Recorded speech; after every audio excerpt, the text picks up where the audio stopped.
Hi everyone, it's QuickyBaby and welcome back to World of Tanks. In today's video I'm going to be tested to the limit. Now I'm playing on my Plays for Free account, so immediately let's address the elephant in the room that I'm sure will be filling up the comment section.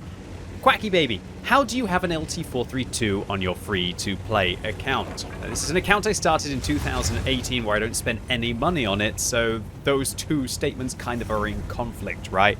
Well, the LT432 was available for purchase with gold during an event towards the end of last year. And I like this premium light tank so much that I spent my hard-earned gold that I won't even spend on anything. Skill resets, demounting pieces of equipment, because, you know, you can be able to get those demounting kits now inside the game. And I got the gold from playing ranked. So I played ranked, lots and lots and lots, managed to get all the gold, and then I like this vehicle so much that I decided to invest in this with the gold that I earned, and at a pretty nice discount. I think it was only about 6,000 gold for an LT432, an absolute steal in my opinion.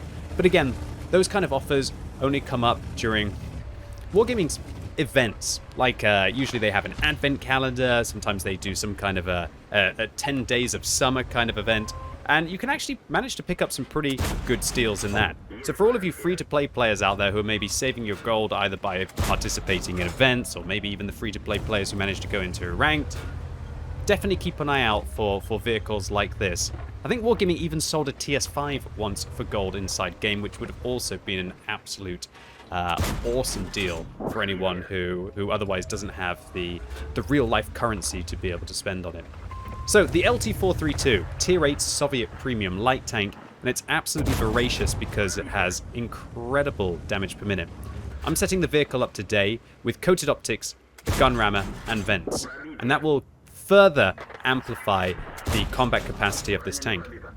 Now, of course, as I'm not playing on my main account, I never use premium consumables on my free-to-play account, so I'm losing that 5% rate of fire gain that I would have had if I'd had the combat rations on this vehicle, as well as the accuracy. And this is definitely one of the tanks that will significantly benefit from the accuracy and also from that increased rate of fire, because its damage per minute just scales and scales and scales to a point where it's practically no longer a light tank anymore. And if you leave this thing by itself, it's almost putting out medium tank kind of damage. Of course, it does suffer, as all light tanks do with regards to their penetration, at 176 on its standard rounds and 218 on its premium rounds. So yeah, don't expect that you're going to be able to just keep dumping rounds through the front of an E100 in this vehicle. That's definitely not going to be the case. So the LTTB on the enemy team, it's almost laughable that this vehicle gets matched up against that as a tech tree tank. But you know what? Tech tree balancing in World of Tanks is kind of laughable. Although maybe we have to give Wargaming some credit for them seeming to be relentlessly addressing the tech tree tanks. As you all know in the video that I released last week, American buffs and some nerfs coming up. So maybe this is going to be the new golden age of balance inside World of Tanks. That was a clean shot against the Lynx. And all of these shells might be make or break by the end of this round, because my team is already down by 5,000 hit points. And we're also down by 3 frags as well. So I want to push forwards and try and get the TL1 LPC into the game, and also maybe spot out some more for the UDES, but uh-oh, 122TM. Now, when I said that the LT432 is kind of a hybrid of a medium tank and a light tank, yeah, that's until you have to play against not one, but 2 very competitive premium medium tanks. It's going to be an absolute pain to be able to get through here, just hoping that the TL1 LPC is going to be able to get some shots across. But I also still feel like I have to be a little bit cheeky. I know that the 122TM has 8 degrees of gun depression, but I also know that it has a terrible reload. And so I'm going to be able to sneak not 1, but 2 shells into this vehicle. He doesn't seem to expect that I would have the knowledge of that vehicle's vulnerability, which of course is the rate of fire. So unfortunately for me, I lose my first bit of hit points. I see a tree fall for the eagle-eyed of you there towards the left, and you don't have to have eagle eyes to know where the direction where the TVP has managed to hit me. So in this kind of a situation, I just can't see how I'm going to do very well with the crossfire over from the left from the cap circle combined with the 122TM's proxy spotting. So I'm going to use the advantage of a light tank, and that is to fall back from the situation. You've got incredible camo on the move, so you can make sweeping plays that medium tanks can only dream of. And that is where light tanks have their strength, and where they can enter these wonderful endgame situations where you dictate the combat against your opponents. Alright, so you see the health bar at the top of your screen. This is an important point. Remember that health points are not updated with regards to that bar until opponents come into your render distance. So while it looks like we're down by 8,000 hit points right now, and what was 7 kills and now by 6 kills, you're going to see that the hit point bar is going to rapidly update as more and more of my opponents are spotted within my render distance. Then of course the hit point bar that we believe they have is going to update as well. So this is one of those games where I never really thought that I had a hope of being able to win it, but let's at least just go down kicking and screaming, right? And make sure that we try and get as much from this game as we possibly can.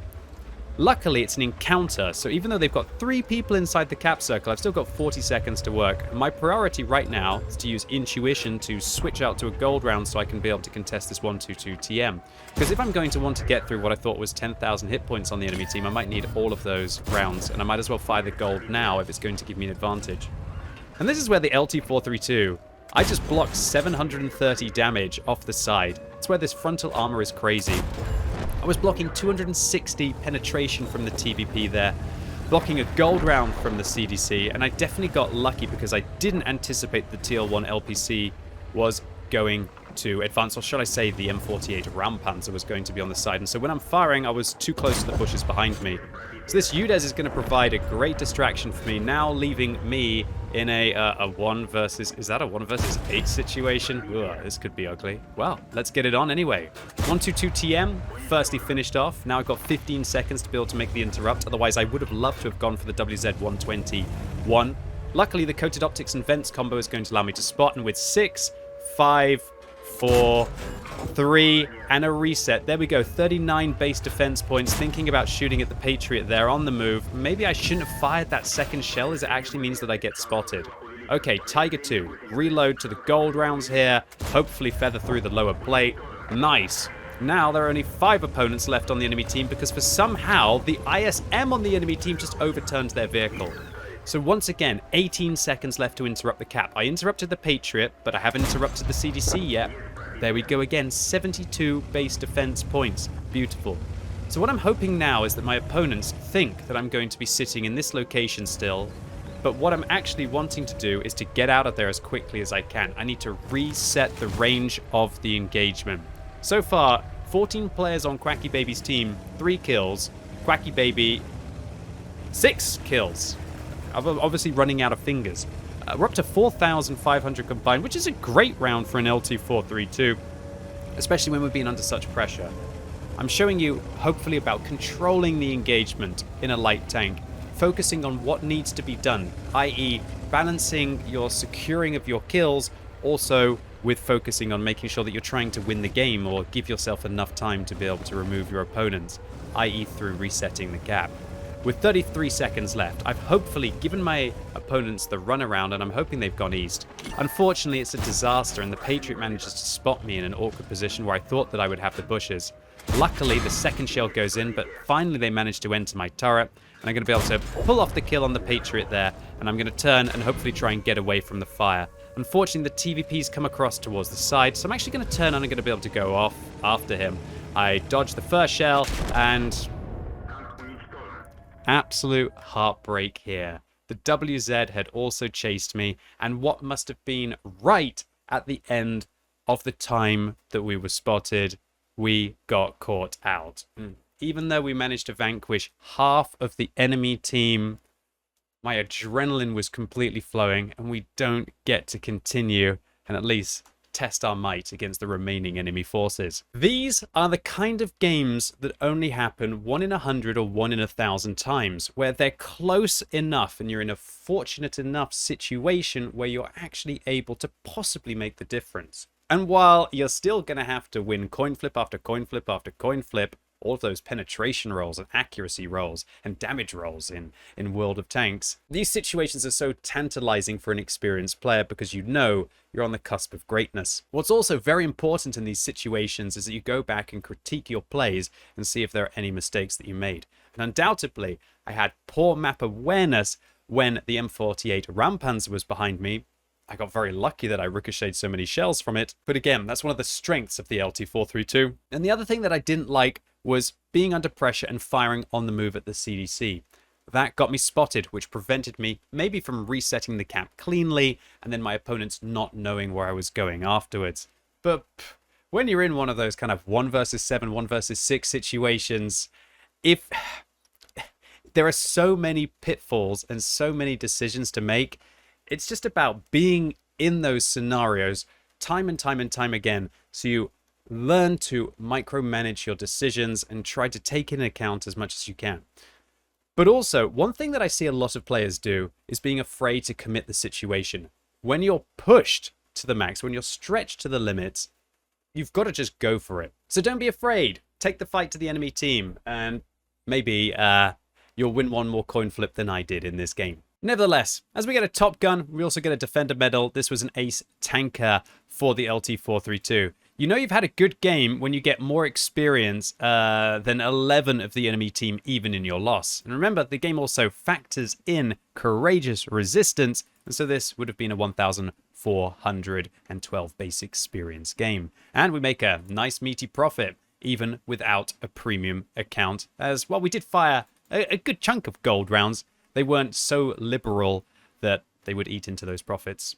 So this was a 5,200 combined game. How much more did we really need to be able to get through this one? I guess we'll never really know. Anyway, ladies and gents, boys and girls, that was it for today. Really hope you enjoyed this one. If you did, give it a thumbs up. If you hated it, give it a thumbs down. And let me know if you have any memorable moments even, and what tank it was when you were pushed to the max, and did you manage to get through it on top, or was it that one that got away? And as always, thank you so much for watching. You've been epic, and hopefully I'll see you soon.